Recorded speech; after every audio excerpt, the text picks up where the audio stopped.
Wonderful. So excited to see that attendee number climb up. In the meantime, good evening, good afternoon to everyone, depending on what time zone you're in. My name is Diana Alvarado. I work with College Essay Guide part-time, supporting the FGLI webinar series. And in my full-time role, I work for a college and career success nonprofit based out of Boston, Massachusetts. Today, I'm really excited to be doing our third FGLI webinar series session of 2025.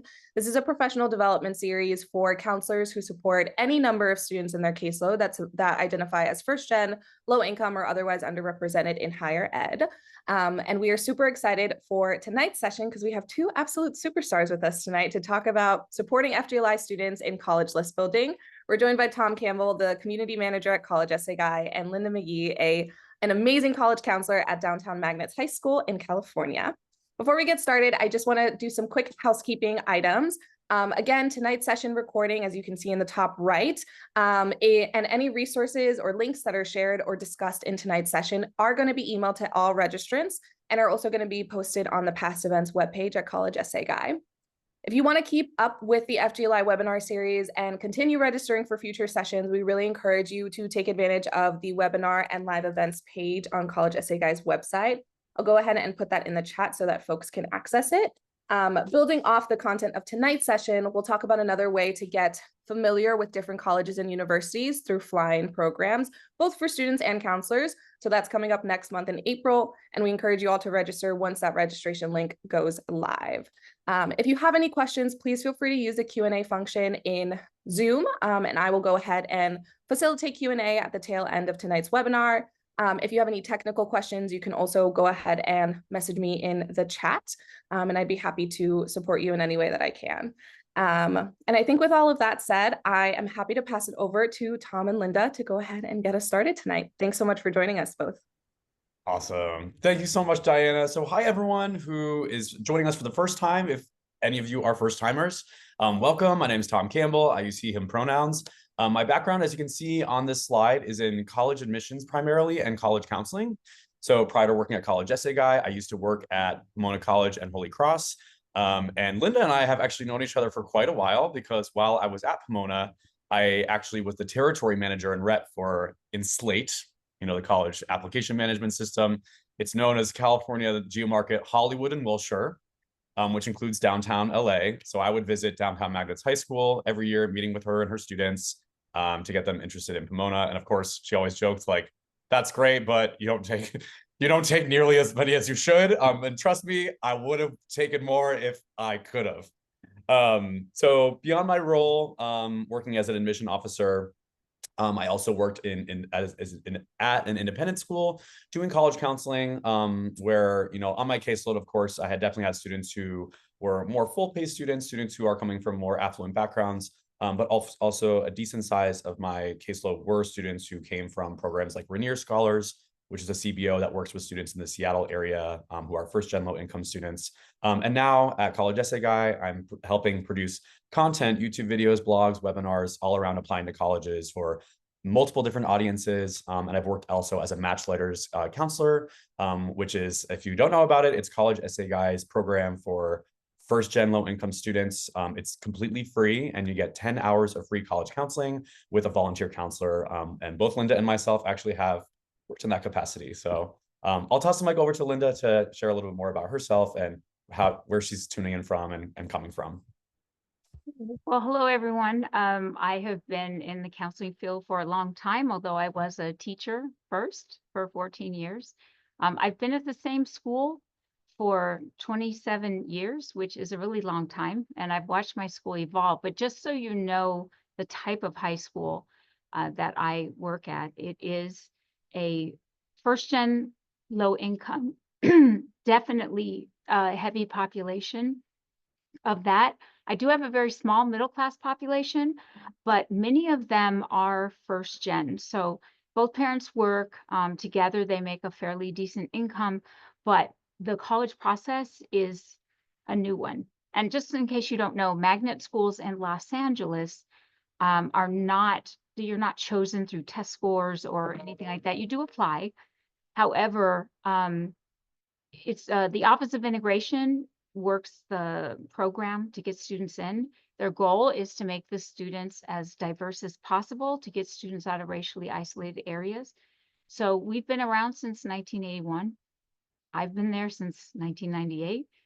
And it has helped me really understand the first gen low income population and what they can actually do, and trying to expand their world beyond the public schools that they are aware of.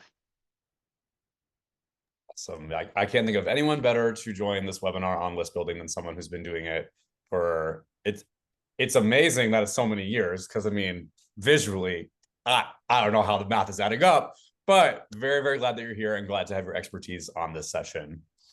We were kind of joking earlier how it's kind of funny that this, we have this hay bale high school student who's just hanging out here, but we kind of just wanted to have that be representative because, all of you who are tuning in are coming from different places, right? I worked at an independent school. Linda's worked at a public school. Many of you, I'm sure, are coming from lots of different school environments, whether that's urban, rural, everything in between. So we're hoping that the guidance that we share here today can be applicable to your situation, even though we know where you're coming from, lots of different places, and supporting students in many different capacities. All right.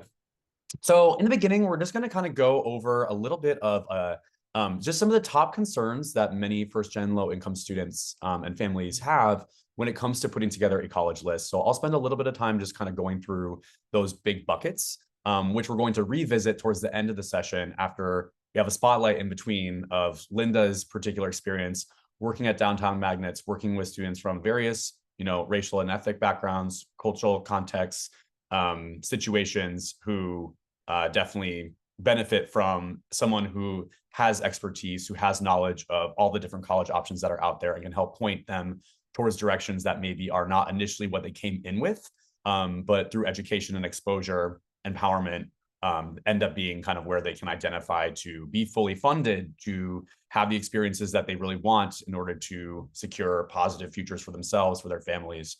So that really is the goal of today's session and kind of how we're going to divvy up the time. So what are those most common reasons that first gen and or low income students and families, which we use this acronym FGLI, have when it comes to building a college list? And this list of reasons was actually a collaborative effort between myself and a few other counselors. Shout out to Nitzia Cuevas Macias and Logan Shearer. We actually presented on this topic at NACAC this past year. And we were in a room full of amazing counselors. I think Linda was also there for part of the session too, just kind of talking about common concerns and ways that we all have counselors have addressed some of these big buckets that kind of tend to be, I'd say, these 6 areas are the most common and frequent concerns that you're going to see among first-gen low-income students from various contexts and backgrounds. So the first one, of course, and this is probably one of the biggest themes of today's sessions, is affordability, right? Starting off the conversation very much in tandem with what you're looking for in a college, it needs to be very much in sync with what can you afford, and let's identify places where you can go for the lowest cost possible, given your particular situation. But there is a lot of misinformation and misunderstanding of colleges that are a good financial match. And it can really be beneficial to have a counselor walking families through what that looks like. So I have a case study that I'm just going to show you as an example. Admissibility doubts and undermatching. This is a big, topic that is really, there's a lot of opinions in the counseling space around this.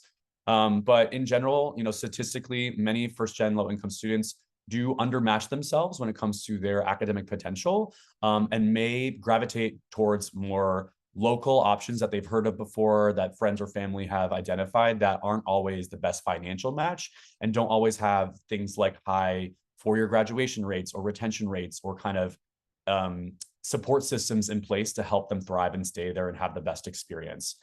So sometimes underplaying how academically viable they can be can limit their college options. And it takes a counselor to kind of nudge them to dream a little bigger and broader within limits. There's another bullet that we're getting to, Goldilocks dilemma, to try to find schools that they're a good match for, that may, fit their academic profile, but not be shooting. It's not like Harvard or bust, right? We're trying to find options in the middle where they can be admissible, be funded, have a successful experience, graduate on time, and feel a sense of belonging. And the big piece of this is exposure and education gaps. So what you can do within your own school and community to try and expose and educate your population about the range of colleges that are out there. We're going to provide some strategies about how to do that. Many first-gen low-income students and families have have particularly pointed and significant family responsibilities, pressures, ties, expectations that are a big piece and big factor in their motivations around attending college. So that's something as well that wrestling and working with families to help them maybe see and understand what college options make sense for their child, how there are ways for them to be able to stay engaged with their child and in their life, but maybe that separation and distance is a good space for that individual child to get some more independence and autonomy. Goldilocks and missing targets. Basically what this means is, kind of what I said before, either going for, it's either community college or Stanford, and in between, it's a kind of big gray area where many students and families either don't know as many options that are out there, or are just have maybe reluctance or resistance to things that they don't know and haven't experienced. So things like fly-in programs, ways to kind of get kids to see campuses that they haven't seen before, to try to get those more target schools and likely schools on their list that they can get excited around and feel have the things that they need to succeed. And then lastly, the paperwork barrier. So, that would refer to ways that you can minimize the amount of essays and forms and documents that students and families have to fill out, because it can get pretty daunting and overwhelming. And the goal ideally is to minimize how much of that happens with maybe tools like AI, or other, recommending schools that don't have supplemental essays. We're going to give you some tips around how you can kind of help overcome that paperwork barrier. As I kind of go through this list, Linda, are there any kind of thoughts? I know you have a section in the middle where you're going to kind of elaborate more on many of these, but any initial things to share with the audience on this point? Just that I know, especially when I was a new counselor, I would be very intimidated when I learned that there would be a certain, especially if you deal with a particular culture where students are supposed to stay right near the house. They're supposed to stay close to home, or they come from a culture where you go to one of these two universities in your country, or you're just wasting your time. So learning the American system and trusting is the hardest thing. Building relationships with family is as important as building relationships with your students, because they need to trust you. And if you are from a different culture, look at me. Yeah, I'm sure they've heard a lot of stuff from white people that wasn't necessarily true. So you have to work on a relationship. And because I've been in the same school so long, and I have former students that can help, help families feel comfortable talking with me, that of course helps. Now, if you're brand new this year, like, great, that's not helping me. But just know that, like, don't be intimidated and think that, well, that's what they believe, I'm doomed. I feel like you have to trust that it will be a process, and that you're still doing a good job, even if the first year or second year is really tough, because that has to be built one grain of sand at a time.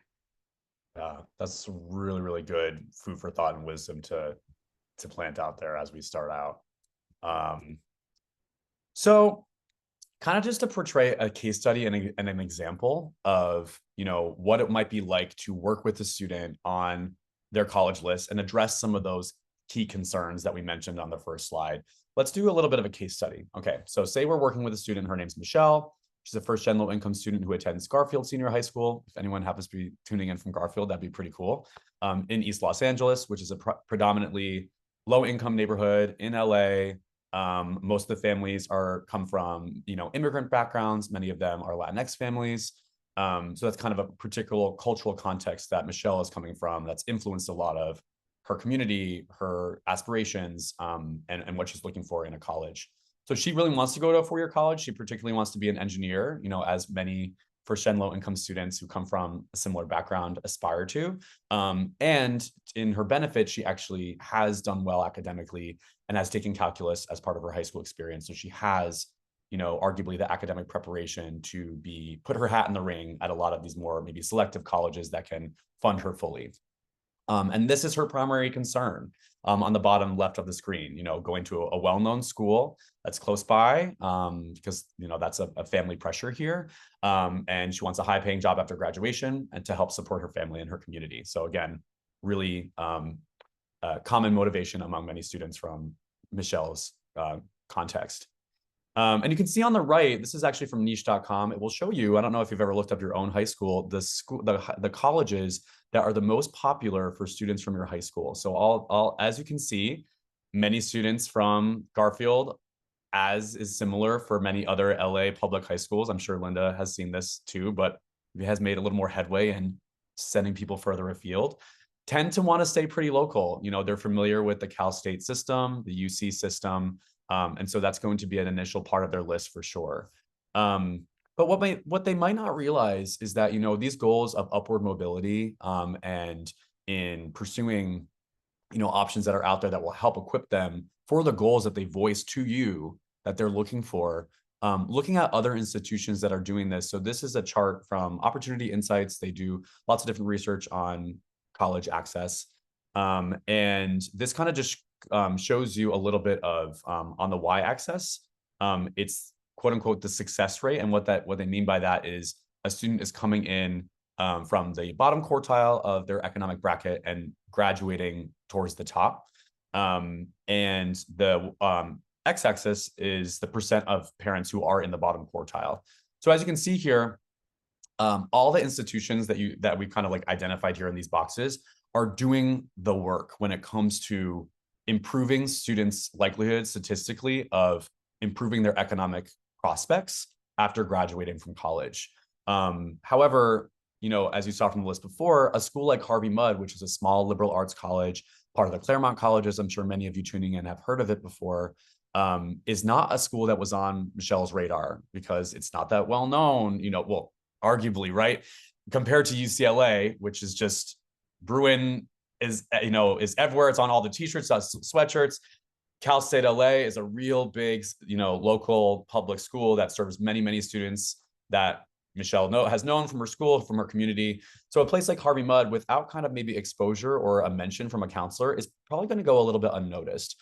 And it's not to say that Harvey Mudd is like a shoe-in, right? And that anyone can get in. Michelle's academic profile is strong. She is a contender there, given the courses that she's taken. But it's great to kind of outline how, yes, you can apply to Cal State LA. Yes, you can apply to UCLA. Maybe let's consider another school that you haven't heard of as much before. And let me walk you through some of the reasons why I think it might be a good fit for you. So of course, all the schools here, this is kind of some of the pragmatic details about them. A school like Cal State LA is a no-brainer because the paperwork barrier, right? It's really easier to apply compared to other colleges. No essays are required, right? So that's a good one to kind of put in there and put in your grades and courses, give them what they need, and send it off, right? And based on her profile, it's pretty likely that she's going to be admitted and the acceptance rate there. UCLA, a little harder, right? You have to write these 4 personal insight questions.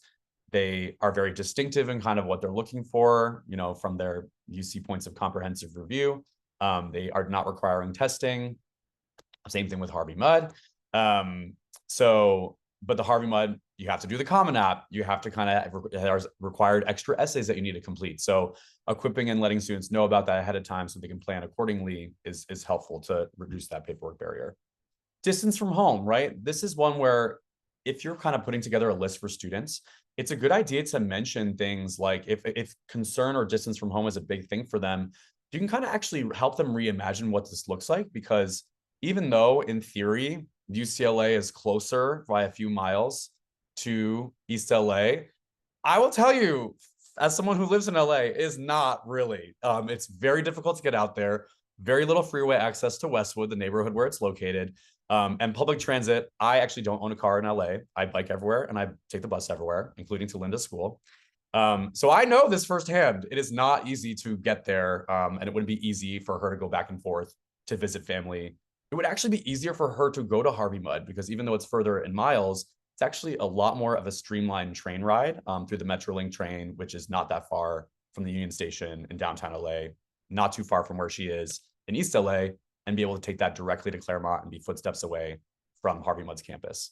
And then, of course, Cal State LA, very, very close, 20 minutes of public transit, not that far of a bike or walk either.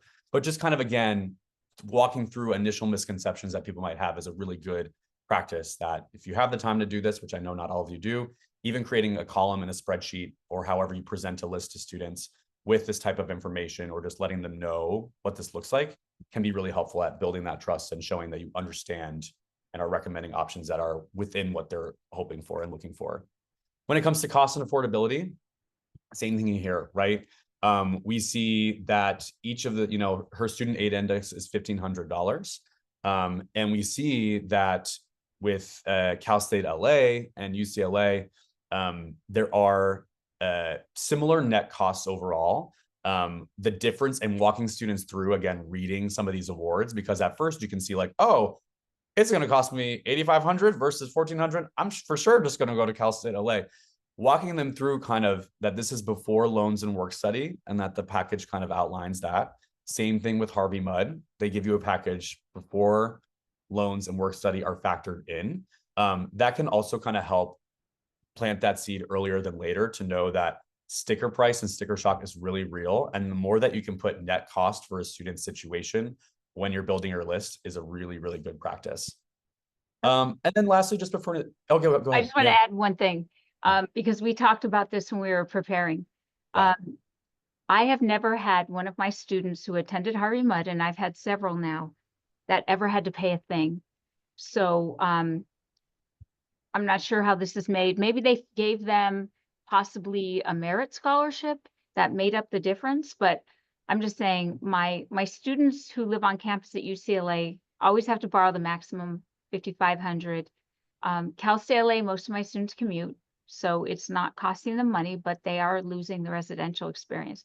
Harvey Mudd, they live on campus, they pay nothing, as my experience. Just wanted to share that. Yeah. Yeah. And so kind of walking through, just like Linda did, those unique benefits and the pros and cons of attending each one, because it's not, I'd say, your role. And it's a good practice not to be like, well, this option is the better. If you take the other options, you're a fool, framing kind of conversations. And that can be very belittling and, inflating or deflating for a student. So it's better, to celebrate and mention that none of these are bad options, right? They all have unique pros and cons and unique benefits. Cal State has a lot of investment, and Linda and I were talking about this, a lot of investment in their STEM programs and engineering in terms of statistically supporting the volume of students, who come from a wide range of academic backgrounds. They are equipping more students than other schools that are smaller and can't take as many to help when it comes to upward mobility. UCLA, same thing, even though, of course, there is potential drawbacks to being at a larger school where you may not necessarily be living on campus and have the opportunity for that.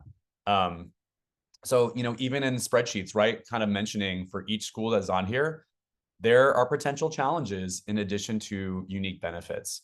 And so the more that you can kind of present options to students and not remove yourself completely from, giving your opinion, because we actually looked at a study that many counselors were like, giving my opinion. This is a study done in Illinois of a bunch of school counselors. Giving my opinion on colleges is like outside of the purviews of my job. We're there to leverage our expertise and knowledge to help people make more informed decisions. It's not to shame people or to say that something is better than another, but to present unique benefits and potential challenges for colleges that are on a student's list is going to help equip them to make a more informed decision that makes sense for their situation and their needs. So just giving the window on the opportunity and starting that conversation is a great practice. Speaking of great practices, Linda, take it away with how you've been able to accomplish what you've accomplished at Downtown Magnets, which is really, really wonderful. Okay, I was answering a question. Oh. It's okay, I got it. All right, so what I do when I'm talking with my students, and our students come from all over the city, and so it's not necessarily just one neighborhood.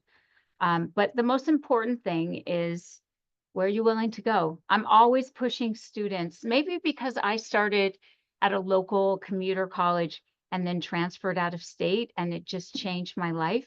Possibly that's why I push this more than other people. I know a lot of our counselors, they've only been local, so they don't know as much about going away to school.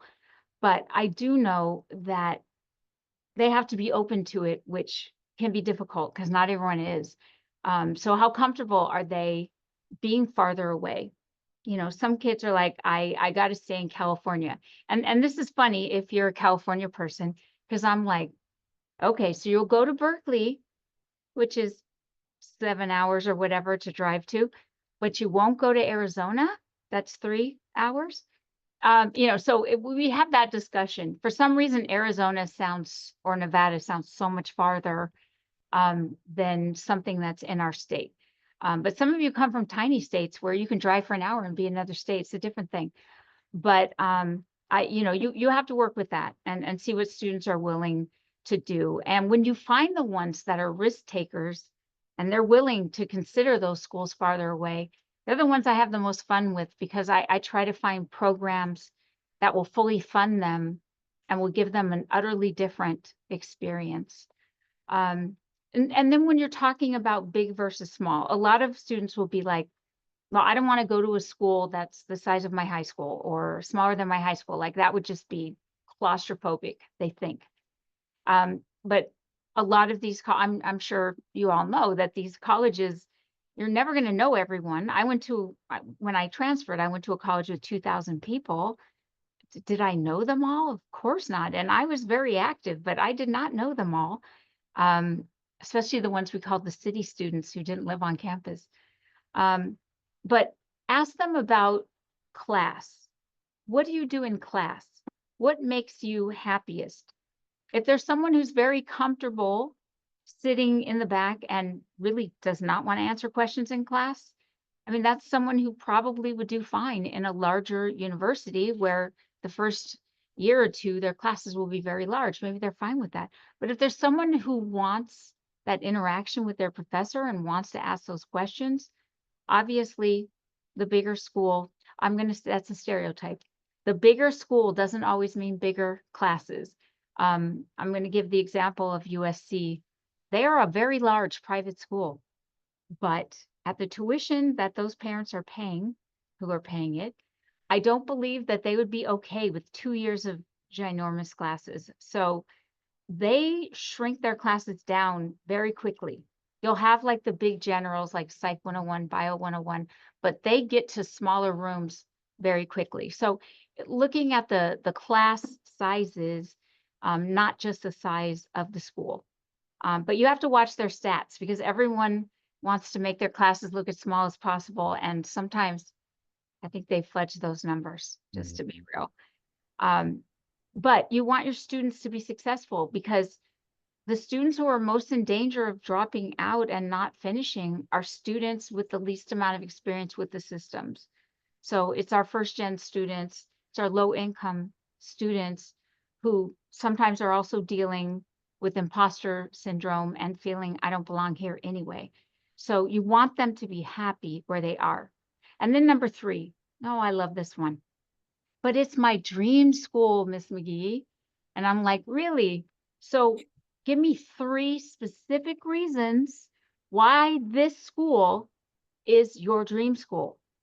And it's very difficult for a lot of them to think of specific reasons because they don't really have any.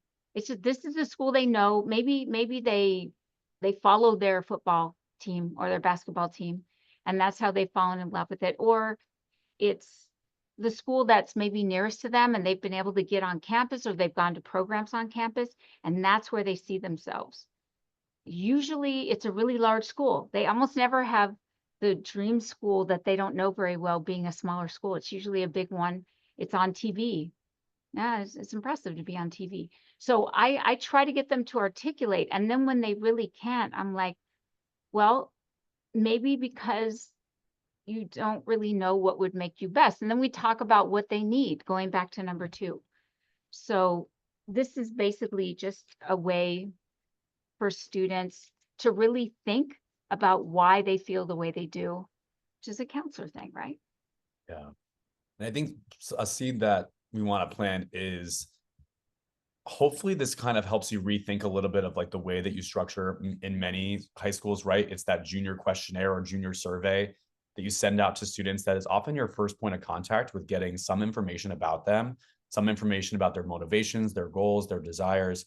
And we can we have a little bit of control over that narrative, right? If you're just asking the common questions like big or small and not really kind of framing the questions in a way that kind of helps encourage some of that reflective thinking of what's best for them, you have the chance with that questionnaire to help be sparking those conversations and planting those seeds. So I'd say just take a look over your questionnaire that you're about to send out if you haven't already, and just maybe think about some of those default basic categories, because they don't always speak as much to the first gen low income experience or concerns more than maybe they would of just a general population, which might have different motivations or concerns that are top of mind for them.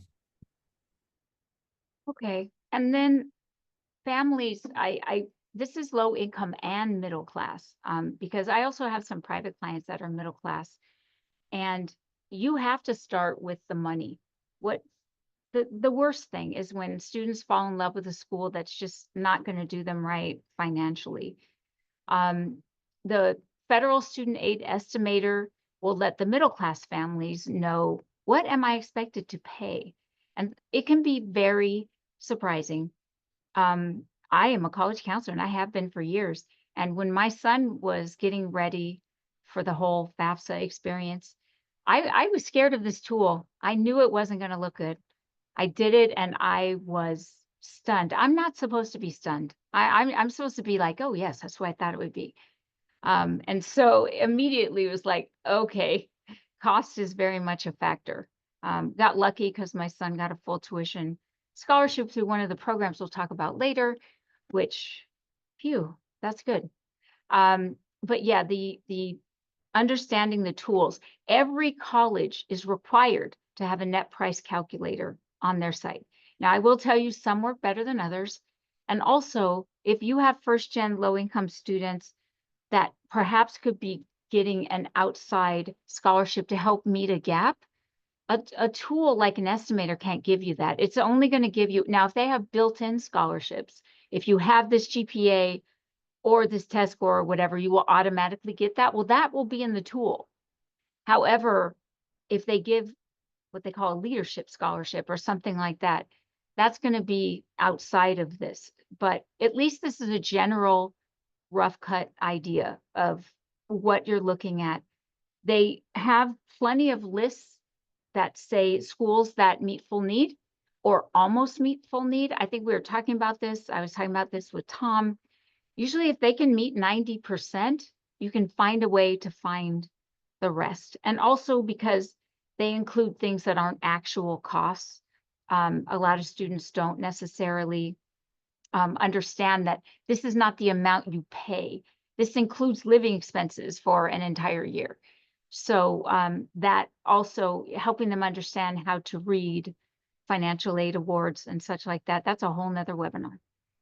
But anyway, sometimes I challenge them when they say, I already did the thing with the, why is that your dream school? But I try when I have a kid that I think could really benefit from a particular kind of program or school, I will try to get them to look at it. They're going to do what they're going to do, but I want them to look at possibilities they wouldn't have. So me doing things like counselor fly-ins and things exposes me to situations and programs that I wouldn't have known about because you can't read everything. I don't care how good you are, you're going to miss things. So, try to have these programs kind of in your tool belt that you can say, well, what would you think of this or that?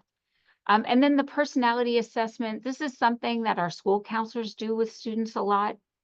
At my school, I am a specialist for college counseling. I know some of you do everything. God help you. That is a lot. But the Myers-Briggs and these other, there are now lots of free tools online to help kids understand, how do I learn? How do I interact? And that can also help with them finding the type of environment where they'll thrive.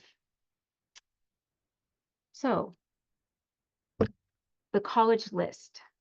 Now, this is something that I know there are some schools that limit.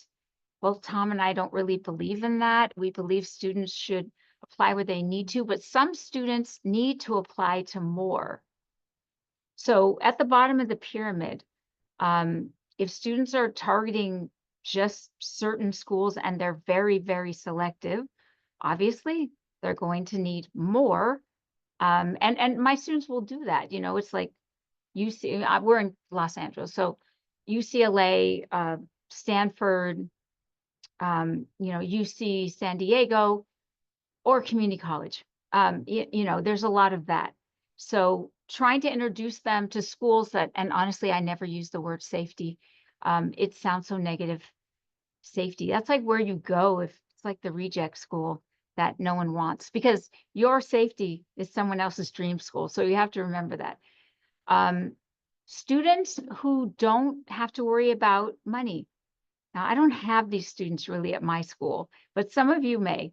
If money's not an issue, if mom and dad have a 529 fund that's huge, or a trust fund, or something where money is not going to be an issue, then they could maybe apply to 10 schools if it's balanced. But if they want to top that off with a lot of the, we accept less than 10%, then they need to have more as well. Undocumented students or students that are DACA status, which we don't have too many of anymore. The program ended so long ago. Those students are all older now. Honestly, the way I talk about these students is different than I used to starting this year. I'm going to worry about them more.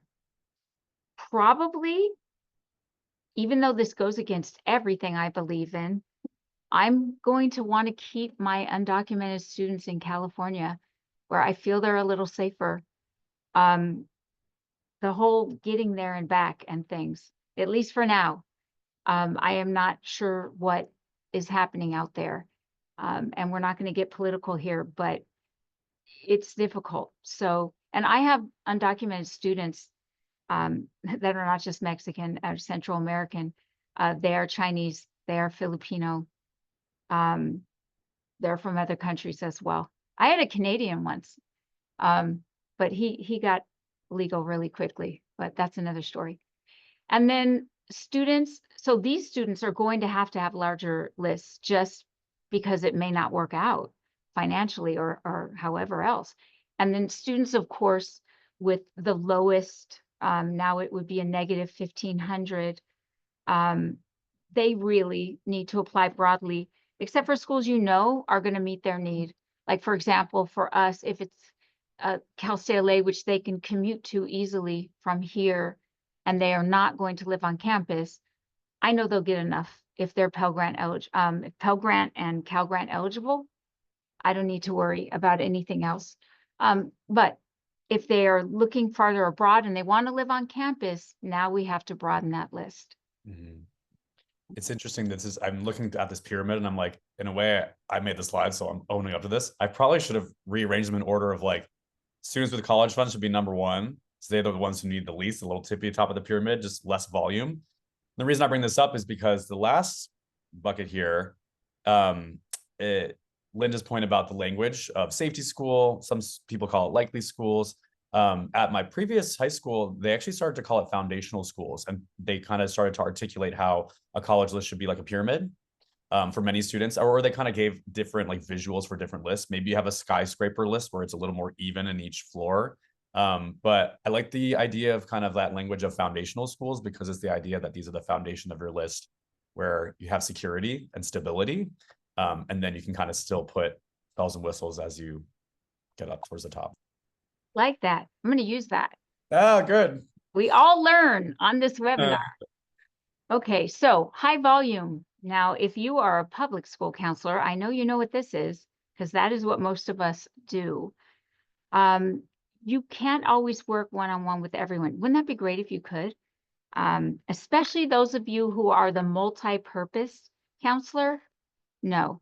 So you may have to do more of the class visit kind of thing, and it depends on your structure of your school. Here we have something called advisory that is 40 minutes long, and you have enough time to do some sort of a guidance lesson or a college-based lesson. Not so good if you have a 10-minute homeroom.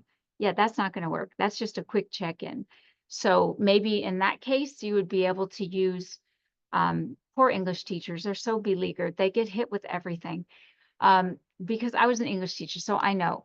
But since a lot of college applications have to do with writing, I've partnered with English teachers and tried to, have their students, because everyone takes English as a senior. So that's just really helpful. There's all kinds of group exercises. College Essay Guy has some great stuff. NACAC has some great things that you can do with a group, and students can participate. It can be written, or you can do it orally so that you don't have to quote unquote grade things afterwards.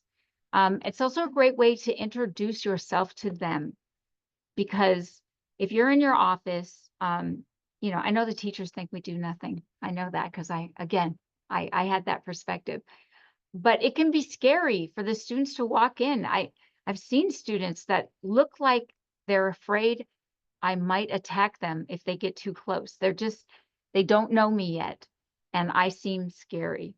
So you cannot have a bad day.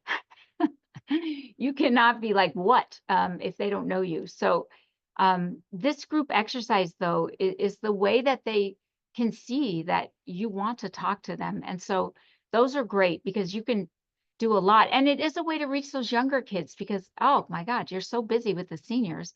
This is a way to introduce yourself, and it's wonderful. Also, I like to call in the experts, as we call it. A lot of colleges like to have FaceTime with students. So having them lead some of these activities, as long as you let them know, look, I don't, you can talk about your school, but don't only focus on your school. Make this a general thing so they all can learn. This way you're not doing all the work, but you'll get credit for it. So it's great. Yeah, that's a win-win for everyone. They get exposure for their school, but the kids learn general information as well. You get the credit for bringing them there. Yeah, it's a win-win. The search tools, if you want one of your exercises to maybe be list building, which is important, there are many tools. They're not perfect. I have not found the one that I completely love. Maybe there's one you could buy for thousands of dollars that's perfect. But I'm a public school counselor, so I'll never use that tool. Big Future, depends on how you use it. It can give you results that don't work at all. I've tried all of the ones that we have listed here. What's interesting is use the exact same kind of stats and use like 5 different college search tools. Naviance has one too, if you have Naviance. Score has them. And see how different your lists are with the same info. It just shows that it's a very inexact science. There is no one way to do anything. College scorecard, though, is one that a lot of students are not familiar with, and maybe you're not as well. College scorecard gives the real deal facts. It helps them see, I wish we had a slide of that. It helps them to see some facts, and you can compare schools on facts. They may not be pretty facts. There may be a way to explain some of them, but it is what it is. And one of the things that even though there are many reasons, like for example, our Cal States have a lower 4-year or 6-year graduation rate than our UCs do. And one of the main factors is our Cal States have way more part-time students. So it does affect graduation rates. There are more students working and some full-time, and trying to go to school full-time, which doesn't always work. However, just the exposure to it, I think, is really important because some students will never see this. Some counselors will never see it, and it could alter the way you talk to students. So let's talk about the prestige bias, okay? Students are like UCLA or nothing in LA. I'm sure you all have your local flagship that they are feeling that is the only school that would really be worth attending. And they will just go to community college. And I don't want to sound like I'm cutting down community college. I say it because here it's free. And because it's free, there's a whole lot of students that you're competing with to get done. And for students who are first gen low income, their completion rate is not very good at all. It's very low. And I'm not talking their 2-year transfer rate. I'm talking the 4-year transfer rate is very low. So even though, I mean, for some students, this is their only option for different reasons, I don't want to put it down. But if you're a community college person and you're like so offended, I'm sorry. When the numbers come up, I will sing your praises. So at this point, I'm trying to help students. I have an expression that I always say. I say, go where you get in, because students will, it's funny, they'll apply to these schools and they'll be like, oh, great. Wow. You got into one of our UCs, UC Davis. And I just had this conversation yesterday. Oh my God, you got a full ride. And this was a kid whose income was a little higher. So a full ride at a state school is a big deal. And Davis is a good school. She's like, yeah, no. And I'm like, what? Why? She said, they have cows. Yes, they have a veterinary program. However, you don't have to like sleep in the barn or anything. You don't have to interact with the cows if you don't want to. But there's so many great things about that school, but it's just, she applied just to have a backup, but she would never go there. So that always frustrates me. So the word that when we put the slide together, Tom used was pedestrian. So the schools that they're like, oh no, whatever that may be, maybe you need to visit and learn about how they would work with you. For us, a big school that the word I don't use, safety school, is Mount St. Mary's. It is a local Catholic women's college that has a pretty good sized admission rate. I don't know exactly what it is, but they're very accepting. And they are very good for a private school for funding students. And so students will apply, but they're not really considering it. So they have events and they have one where they provide a bus. Thank you. So I can take students. And when they're on campus, sometimes they're like, oh, I didn't know it was so pretty. I didn't realize that they had this program. It just changes everything for them. They don't all necessarily enroll, but it opens their mind to something that they had written off without ever seeing it. So if you can find a way, if you can get these schools to send you a bus, I don't know how hard it is for you, but getting a bus is probably one of my biggest hurdles. We don't have money at the school. My budget for the college center is this big. It's totally zero. I get no money at all. So I have to raise my own money, which is sad. But yeah, if the colleges have the ability, try to reach out. Sometimes you have to reach out to the right person. Like Cal State LA always tells me they don't have any money for buses, but I was at their counselor day thing and the new president was there and he was just saying like, I'm here. So I tracked him down at the end and I was like, you say you're here and I want my students to come, but you'll never give us a bus. Anyway, I did get a bus and lunch. He covered their lunch. So what I'm saying is sometimes you just need to find the right person to ask. And usually they're upper level, especially if it looks like you're calling them out on something they said, because they have to kind of follow through. And I have no problem with that. Now, immersion programs, which is just a term meaning they're there for more than a couple of hours, these are great because then, some of the barriers break down if they're going to be there overnight. It gives them a chance to see campus. Hopefully they are staying with a student because usually they are in a dorm that likes their school. Because I've had it happen where I was like, how did you pick the student to be like the dorm host? They do not like your school. But let me give you an example here. Center College. I don't know if you've ever heard of it. It's in Kentucky. Do you know how difficult it is to sell Kentucky to a student from Los Angeles? Not an easy sell. But they have this program called Grissom Scholars that is awesome. And I know that if I say Kentucky, that's like, whoop, no. However, if I can get them to go, because they'll fund students, and if the student's admitted, you can even get them to fund a parent, which they know, I'm not going to get this kid here unless the parent comes. these kind of programs, and many of them, many schools have programs where they may not pay up front because they've been burned. Like Willamette, for example, in Oregon, they will reimburse you up to $400 for your flight to get there. So maybe a few kids can go. It can be a little fun thing for them. If they can, get that flight up front, usually you can make it work. You may not come in at the best hours, and, as long as you're not strapped to the plane wing, I think you're good. But there's lots of opportunities like that, whatever state you're in, you just have to find them.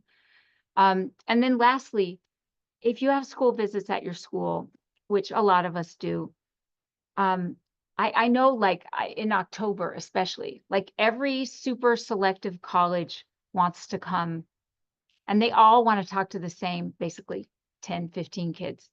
So I'm like, okay, it's like this is not necessarily fair for the rest of my senior class.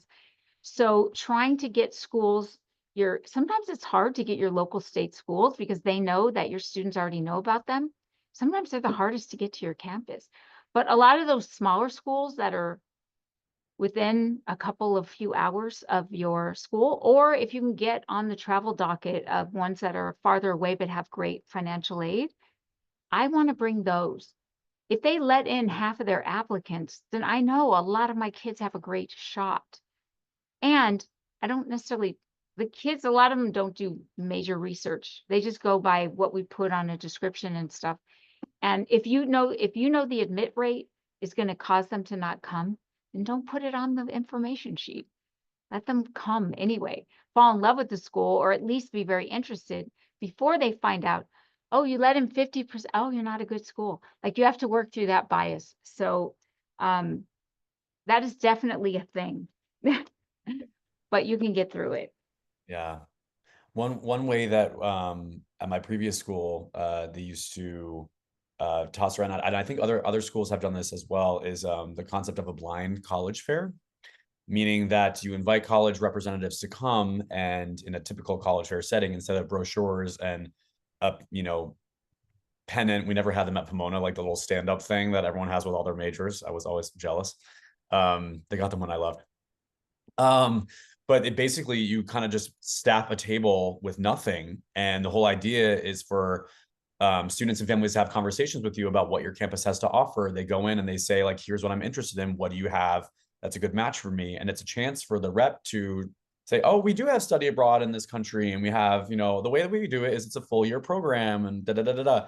They can kind of give that chance to mention unique benefits that they offer, see if there's that kind of mutual match. And then at the end, students find out and families find out which school is what. And it's to show people that the things that they say their dream school has that no other school has, another school has it. And I'm sure it's every other school. Oh, I can't, they have to go there because they have great study abroad. Everyone has study abroad, right? And the funding will carry with you at most of them as well, right? So it's just kind of helping, again, debunk the misconceptions and stereotypes that people have. Right. And Tom introduced me to that idea. I totally want to do it. I just have to find the colleges willing to do that. But that would really go a long way to help students learn to do research and trust what they're reading. Instead of just looking at top 5 in whatever. That's when they say they research, most of the time they just Google top 5 colleges for engineering. Okay, I'm done. I research. And on that point, before this one about parents, I always tell students, you think that you're like some like I don't say it exactly like this, but you think you're some genius for Googling best colleges for X. Everyone is doing that who wants to study engineering, and they're all applying to the same places. So the more you can do to distinguish yourself and not just do the route that everyone's doing in their research, their minimal research, the better off you're going to be. And it's not a sacrifice of quality that you have to think about. Like, if you're just going in at the schools that everyone else is, your chances are very, very limited. So phrasing it that way sometimes gets people to, oh, I think you're right. Yeah. Right. Plus, I have a former student who is she's in the I don't know, computer science AI world or whatever, and she talks to me about how they use algorithms and things to bring things to the top of Google that really shouldn't be at the top. like what schools can do, what things can do to get themselves at the very top of a Google search, because no one's looking at page 5. So even though there's like, 50,000 hits, they're all looking at the very first page. So that was really interesting about how you can manipulate things to show up. And I'm sure schools pay big money for that. Okay, so families. If you're dealing with first-gen students, many, many times you will be also working with their families. If they come from cultures where the family unit is more important than anything, where maybe most people live at home until they marry, you can't just be like, okay, I'm just going to work with this student. I don't work with parents, because that student is not in a silo. So you really need to try to work with families. And sometimes the kid will be the bridge for you because you can't speak every language. And depending on where you are, you may have zero knowledge of a home language of a lot of your students. So creating resources that kids can share. And then if like, let's say in your school, you have a lot of Spanish speaking families, or a lot of, I now have a large population of students who come from Bangladesh. So do I speak? No, I don't. However, you can use AI, and you can use, of course, you need someone to verify that you didn't say something crazy, but you can translate. And even though the video will be in English, you can have subtitles in the language. Again, you have to have someone vet this before you release it, because sometimes it translates very weirdly and you don't want to say something inappropriate or culturally insulting. So find a bilingual person, or someone who can help you check to make sure that that's correct. But I've seen that today's kids, and I'm sure you have too, they have no attention span. You better keep it short. So instead of making the long video where you're a talking head, like we're doing right now with you, break up into short videos on certain topics, even if there's like a part 1, part 2, part 3. And you know what I do? You can see this because you're not going to see me in a lot of my videos. If you looked at the College Center website for my school, you're going to see we have a page called College Knowledge, where there's a lot of videos about certain procedural things, but I don't make them. My kids do. I have college peer counselors, and they make them for the other students, like how to get around things, or how to find a fee waiver or whatever. And those are very helpful. The things change though. You have to make them usually every year. But they can show them how to use college search tools, or honestly, looking for the fee waiver on the College Board site. You can't just explain that. It is so difficult. Why do they make it so hard? So we had to do a video so kids could see the steps, or they'd never find it. So all I'm saying is you can also direct these at families, or in general for students and families. That's great. Search engines, showing parents, like if you have the opportunity to speak to parents, maybe it's a college night and you can do something in the opening to show them what College Scorecard is, to show them a little something about using college search tools, or ways to compare costs and such, like the net price calculators. Just don't hit them with too much at once, because their eyes will glaze over. This is, for a lot of parents, this is really new material and they're not living it.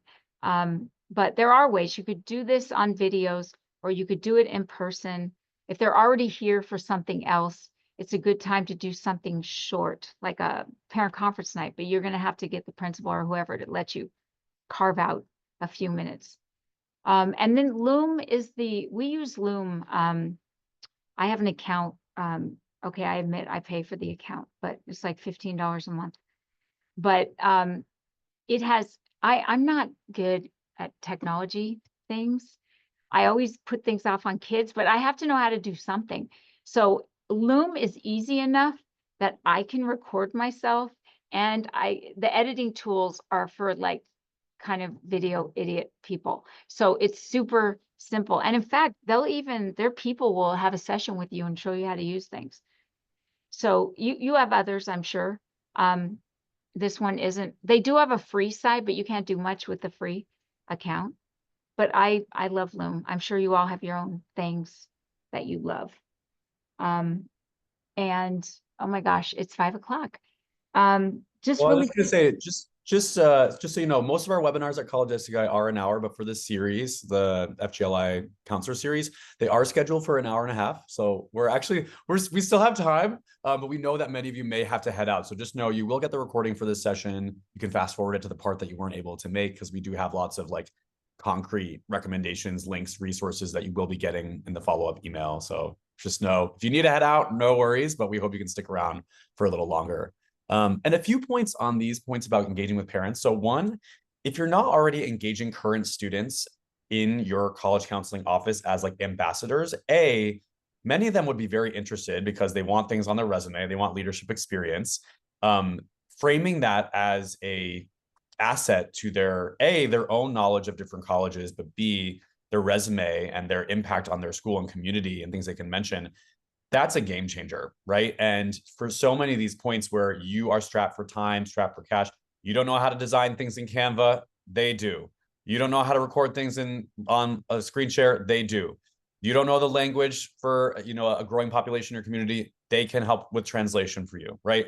So I think leveraging your students who are very motivated and empowered to help others in their community, not just themselves, is something that I really, really want to plant a seed around if you're not doing that already. And then the point about screen recording, just a fun fact, I was telling Linda this, one of our top performing videos at College Essay Guy in the past year was actually me going through the Common Application and doing a screen record, like step by step of how to go and fill it out. So even just things that like, you think like, just log on to this resource, even just including a small link to a video, and you can actually copy with Loom a GIF of the video that looks like you kind of talking. They press play, it links them to the video. It can be 5 minutes, and it makes such a difference in terms of just walking people through the steps, because even that can just be just a lot to process for anyone. So definitely want to second that. And last point here, at College Essay Guy, not everyone knows this, but we actually have translated the our biggest and top performing blog guides into Spanish and to Mandarin. So if you have either a community population that's significant in your school, in your context, those are going to be linked in this slide deck for you to be able to use going forward with your families.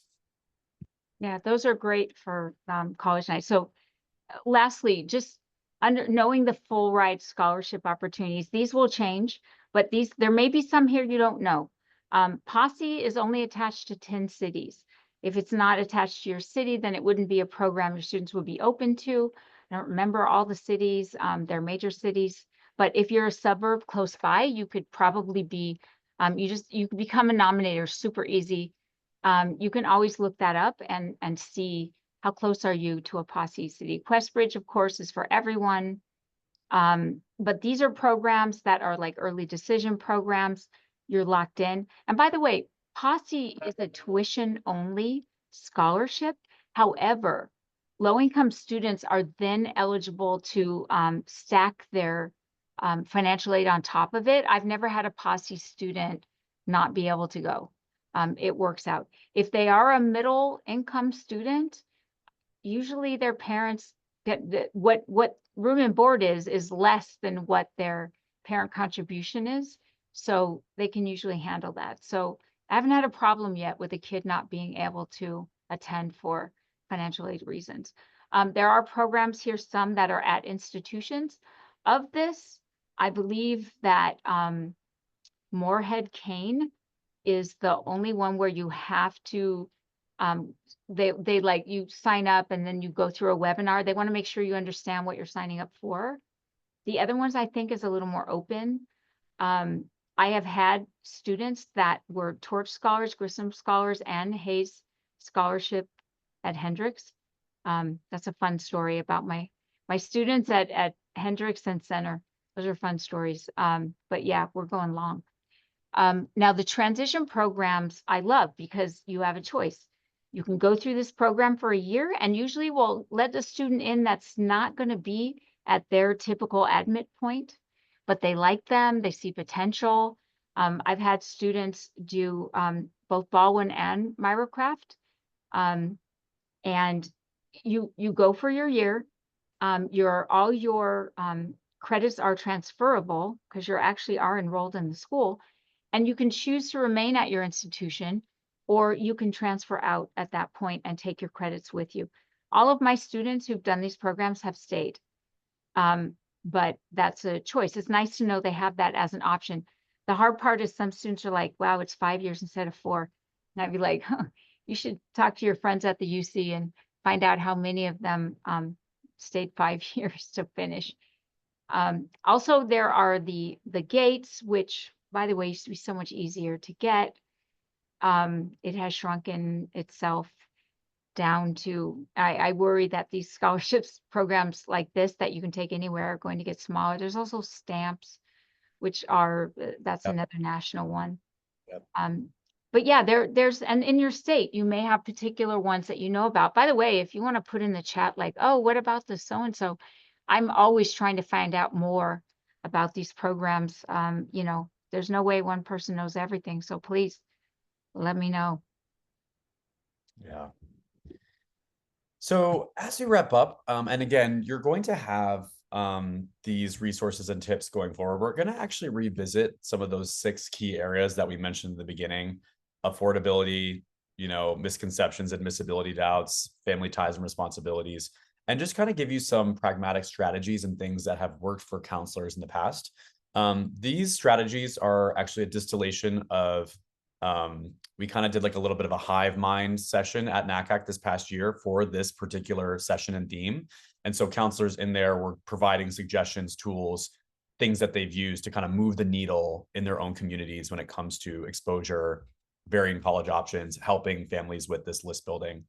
So this is kind of, you know, I'd say consistent with a lot of what both Linda and I have shared, but again, using some of these cost estimating tools early on and really articulating, even if it's like putting up in your college office or something, like average price, if you have data from your own school, like average price for students here for colleges or scholarships awarded, things that you can do when you're profiling a college other than just saying like, this is where it is, this is the admit rate. Again, controlling that narrative and sharing the information that you know will maybe surprise your community in a positive way and provide that reassurance that maybe they are looking for.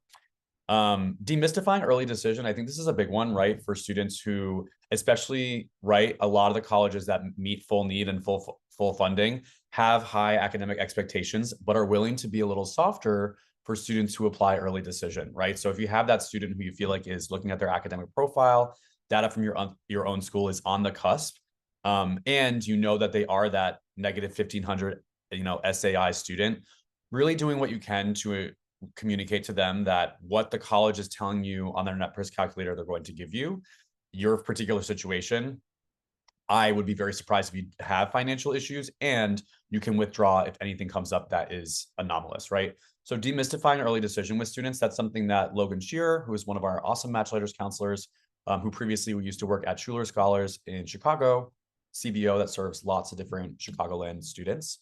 He was really big about how that was their strategy at Schuler to especially help those kids who are not the top valedictorian at their high school identify places where they can be fully funded and have a really exciting and best fit student experience. Those QuestBridge vetted schools, so what Linda shared before about full ride schools, just letting students know, it's actually surprising that like more than half the QuestBridge schools are small liberal arts colleges, right? So to kind of just have those names be out there, be present in your college office, be memed out, if you will, is a really big piece that we would advise on. The last point here about affordability gaps that are often, unfortunately, a reality at a lot of HBCUs, historically Black colleges and universities, and other MSIs, minority serving institutions. That is a reality at many of these institutions. And we actually have an entire webinar that we have linked in this slide deck.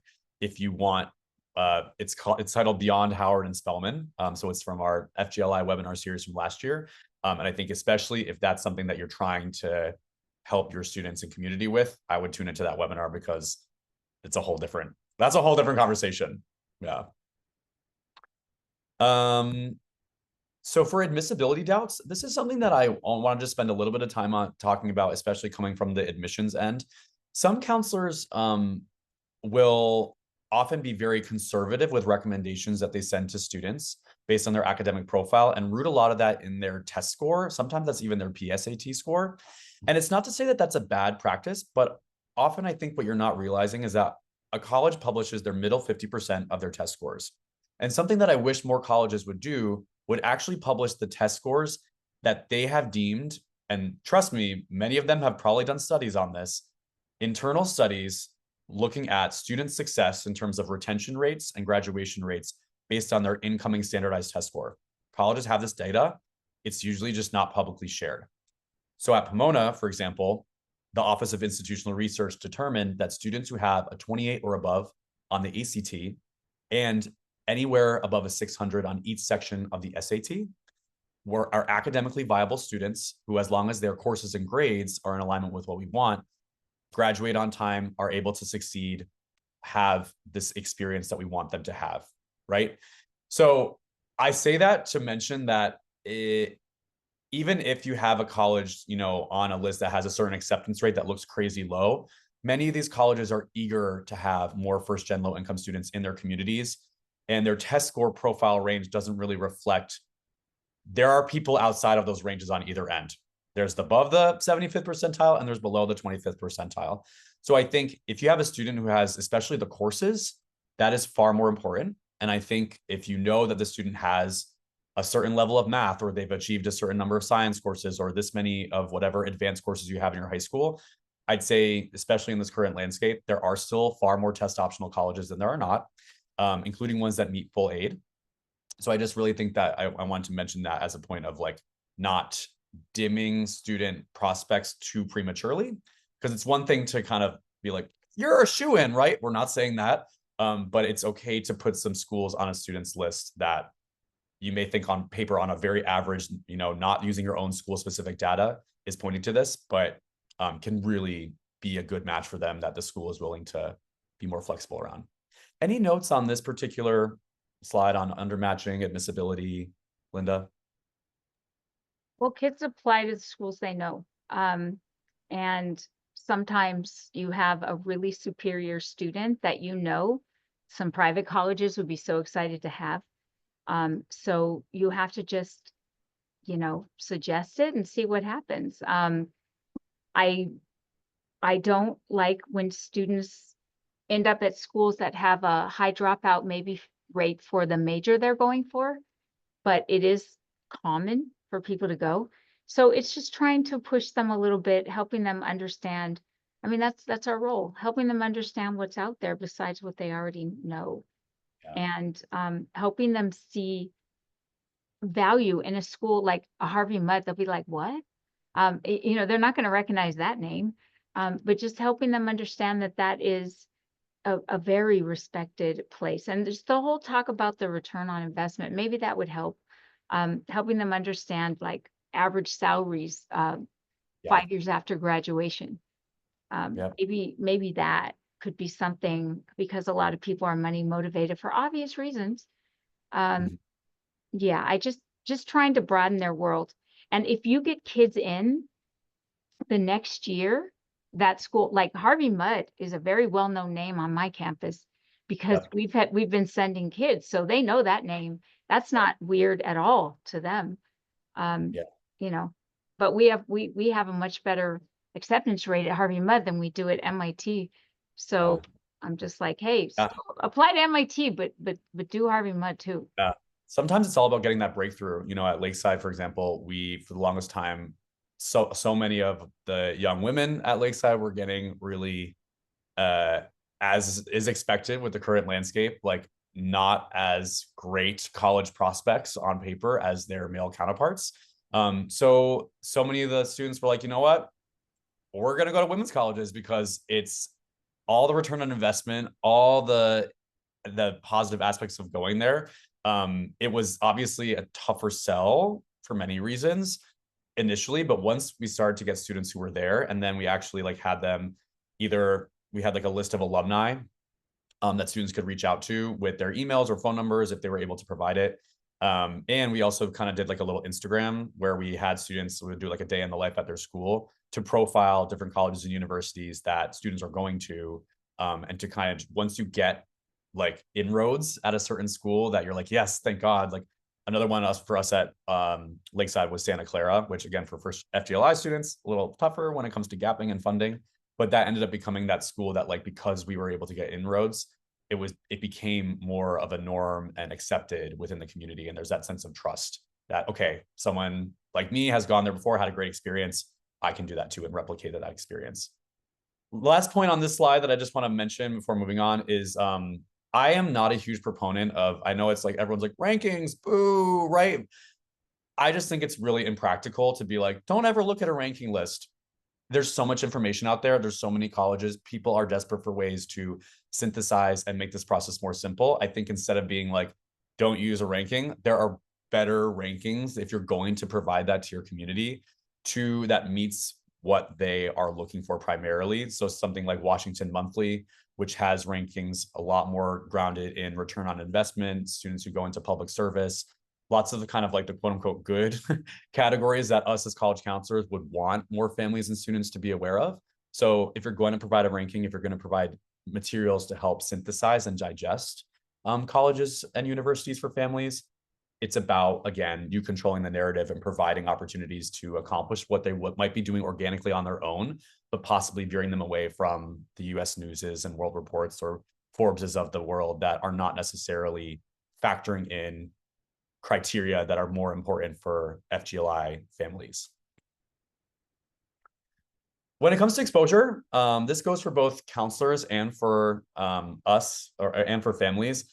Fly-in programs. There are counselor fly-in programs that I know Linda can speak at length about, as well as student fly-in programs. And there are also a lot of virtual fly-ins. And this past year, I attended NACAC's Guiding the Way to Inclusion Conference, also known as GWI in New Orleans. And there was a panel of presenters, including Trey, one of my former tour guides from Pomona. I was very proud of him. And a few other folks from Emory and Rice, and one other institution I'm blanking on right now, but the rep Sarbeth from Emory was like, look, I'm just going to be real with you all. It's a virtual program. We're pretty much going to take any student who applies. We don't need to fund them. We don't need to fly them out. So obviously, if students can do in-person experiences on campuses, that's great because they get to see what it's like. They get to live in the dorms, the immersion programs that Linda's mentioned before. That's wonderful. But even at a very baseline, encouraging your students to apply to something even like the Emory program, which is maybe not a school that they've necessarily heard of before, but is definitely one that is eager to have more first-gen low-income students represented on their campus, has the support systems, has the financial aid packages that would be reflective of what they need. And for them to do the virtual program and kind of get more education out of it, to get to know other students who come from maybe a background or a community that they see in themselves, it's a really great, amazing networking opportunity. These students who do these fly-ins end up like staying on group chats and WhatsApp, and they give each other advice and share resources, and they're much more likely to trust one another than a lot of adults. So fly-ins, as someone who helped manage them at Holy Cross and Pomona for many years, I cannot emphasize the value that they have for students who are in that academic range of eligibility. And again, even ones who may be more on the cusp, who just maybe need a little bit more of that exposure, pointing them to something like Emory, where you know that they're probably are going to get in. Maybe not the 2.0, just because you don't want to be like, steering people down an unrealistic path, but definitely want to really underscore that point. This one here, when it comes to family ties and home responsibilities, and Linda, I'd love to hear more from you about kind of how this has worked, but we've mentioned a few of these strategies previously, but one that not everyone knows about is families being invited on certain fly-ins. So do you have some examples of that you might want to share? Oh, well, I know, for example, if you're a finalist for the Grissom Scholar Program at Center, they will fly in a student and a parent. My students that have gone, sometimes their parent just can't go. They're working a lot. So they will have like an aunt or an older sibling who will go with them and basically check it out with them the way a parent would. The student will be going through student experiences, and they usually have some sort of programming for that parent or other family member so that they can feel my my student will be safe. This is a welcoming atmosphere. If they're going to run these programs, they've worked on it, and they know what to say, what to do. And it also helps when parents or other family members see people that look like them, that are in the same, they're out of their element as well. And they can bond together. And it's just, there's nothing like being there. Boots on the ground are so different from looking at a website. It makes it more real. And it also takes away that fear of the unknown. Now, they may come back and be like, no way, that will happen. But of course, that happens anytime a student goes anywhere. But it could also be where they can find out this is a great match. These programs, there's not that many. However, some of them don't have a program, but they can make it happen. So if your student is invited, you just have the student ask, is this a possibility? Or you could ask for them. Because sometimes they will find it. They don't advertise it because they can't do it for everyone. But yeah, your students are special. Why not yours? I'm always looking for special favors because I feel like my students are the best and they're just missing out if they don't have them. And I know for some families, it's the only way it's going to happen. So you can ask, what's the worst they could do? Say no. So yeah, just trying to find, and a lot of them, like I said before, it will be a reimbursement thing because they've been burned. They want to make sure you actually show up. So sometimes that may be difficult coming with the money up front, but there are ways to get things done. Sometimes asking an organization to sponsor. I know we have some college access groups that can come up with funds for student and parents to be able to visit. It's just a little more work, that's all. Yeah. This last one here about providing email templates is another one that, especially with things like appealing a financial aid package. One of the college counselors that helped put on this presentation previously for NACAC mentioned that he had a lot of success with putting together email templates for families to appeal aid packages at several of the colleges that changed lives schools, which many of which, as we know as counselors, are wonderful institutions, support students really well, but sometimes there is a gap initially with that financial aid package. And there's no promises, of course, that that gap will be closed entirely. But he said that, with these appeal emails and messages, he actually has had a lot more success than no's. So that's another thing to equip families to know this might not be the end, right? Here's a message you can send to a college to get an appointment with a financial aid officer and help provide more information about your situation. And maybe they can move the needle a little bit more for you. This is just the point about putting college lists in a map form. It is a little laborious, right? So for everyone, this is not going to be the easiest thing to implement into your practice. But for him and for families that he worked with in the Chicagoland area, really huge game changer in terms of visualizing distance and pointing out the reality, right, of a family coming in and being like, well, we really, really want Valeria to stay close to home. And a lot of the best options that are close to home are in these little red points here, are either for-profit colleges that the student and family came in with being like, well, what about this school, right? And just to kind of underscore that sometimes closer is not going to be the best fit for your situation and what you're looking for in a school, but a place that's not too far away, just north of Rockford, or, up near Appleton, Wisconsin, or Minneapolis, which is not too far, and kind of just visualizing distance as opposed to like a faraway place that no one's ever been. And what mileage actually looks like can also really help plant those seeds and de-escalate the anxiety around the student going further from home. This is a big one. So of course we're leaving this to the last 5 minutes. But really something that I've had more success with working with students is if you are working with students who come from a more, urban, suburban community, right? Pointing them towards schools that meet full or very close to full need, like the Case Westerns, the McAllisters, the Occidentals, they are more likely to take a student who is not that top 1% valedictorian than others. Some schools on this list are becoming increasingly more competitive. So even places like my alma mater, Holy Cross, does an amazing job supporting first-gen low-income students, but is becoming increasingly more selective. there are strategies to, the more that you can identify these schools that are kind of like 90 to 100% of demonstrated need met, and figure out, can you appeal your aid package there? You know, are there fly-in programs for students to be able to learn more about it? Does demonstrating interest make a big difference at these schools in terms of getting a student in, applying early decision? You know, the more that you can kind of research that cohort of schools and possibly have those be the inroads that you may be looking for to get students outside of the familiar, you know, players, the better off you can be. And Linda has some great examples that I know we only have 4 minutes, but do you want to share a little bit about some of the ones that are on the screen here? Okay, I'll just say really quickly about Utah Tech, because this is the one where everyone's like, what? It used to be called Dixie State, which is even worse because Dixie, what? For a non-Southern student, that's one of those trigger words. They changed their name, and it has a lot to do with that. But Utah Tech, for several years, I was able to get them to send a bus from LA to them. First of all, it showed kids, yes, it's like 8 hours on a bus, but buses are slow. This is not as far as you think. It's on the other side of Vegas, which is a straight shot from LA. So it showed them it wasn't that far. I don't know how they can be as cheap as they are. Their room and board costs are ridiculously low. I don't know how they pull that off. And I've had about 7 students attend over the last few years. 2 are still there, so I don't know how they're going to turn out.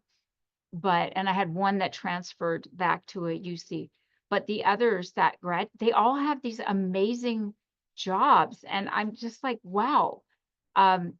They paid almost nothing to go to school there, and this is a public school. And no, it is not all Mormons. Yes, it has diversity. It is just like 1 percentage point away from being a Hispanic serving institution, which is a title we may never hear again. It is probably because it's so close to Vegas, a little over an hour from Vegas. So you're going to get a lot of the Vegas community, which is very diverse. If you're anywhere near Utah, they have these things called the WUI and these other things that knock that out-of-state tuition way down. Their room and board is insane. It's like $8,000 or $9,000 a year. I don't know how they do that. But my students have done so well there, and it's about 12,000, but their classes are all small. They don't really have big lecture halls, like one. So anyway, that's my surprise school that, you know, most people would never think about. Yeah. And especially for the students who want engineering or like those tech related majors, but don't have the stellar math SAT score, or, you know, like the knock out of the park AP Calc exam, whatever, that can also be a huge. Oh yeah, let me add that Utah Tech has 2-year programs. So basically they accept everyone. It's pretty amazing. Yeah. So the last thing that we'll leave you on, and when it comes to those initial categories of supporting the primary concerns with FGLI families, is again helping equip you to, hopefully, can you still stream my screen here? It should be a college transitions blog that's pulled up right now. Can you see that? Okay, great.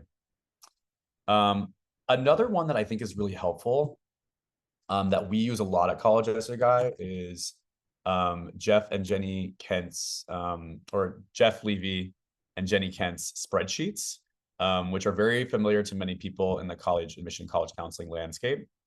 But one that's a really, I'd say, helpful one that I was just showing Linda about is, if you go to their resources page, and again, it's linked in the slideshow, so you don't need to worry about it. You can go to any of these charts that are here, and you can filter by things like, for example, you can go to domestic, undergraduate need, and merit-based aid.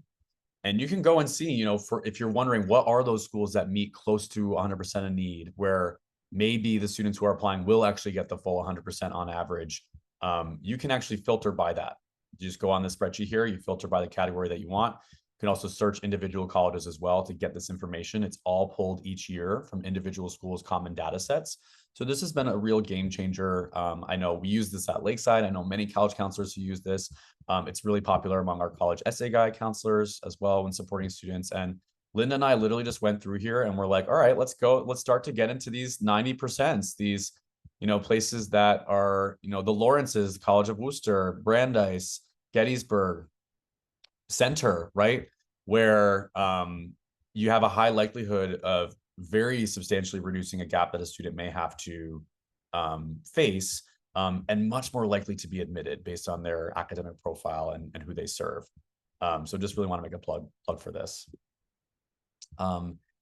The last thing we wanted to mention too is just to keep educating yourselves. So this webinar series is one that, can you see the professional development strategy slide, Linda? Okay.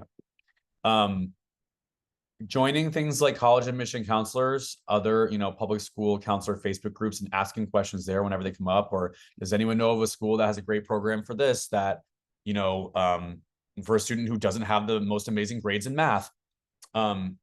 Knowledge really is power, and counselors all across the US are doing lots of great work when it comes to moving the needle with their students. So really sourcing that hive mind, and sometimes things can get spicy. We have it here lively.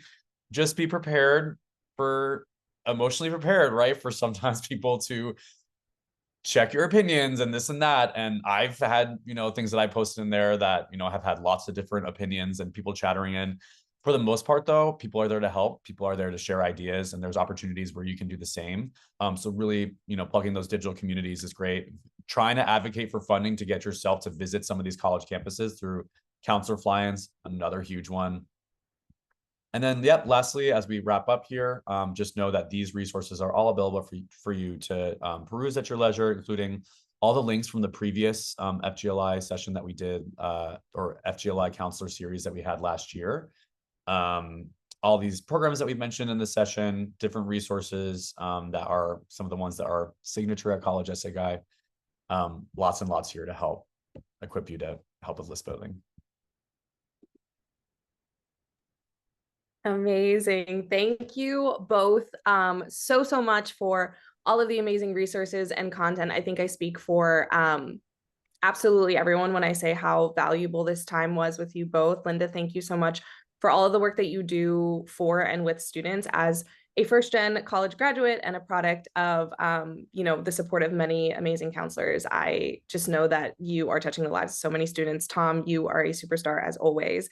And so truly thank you both for joining us tonight. Again, to everyone who is still on the session, the recording and the slides with all of the resources will be sent to you all.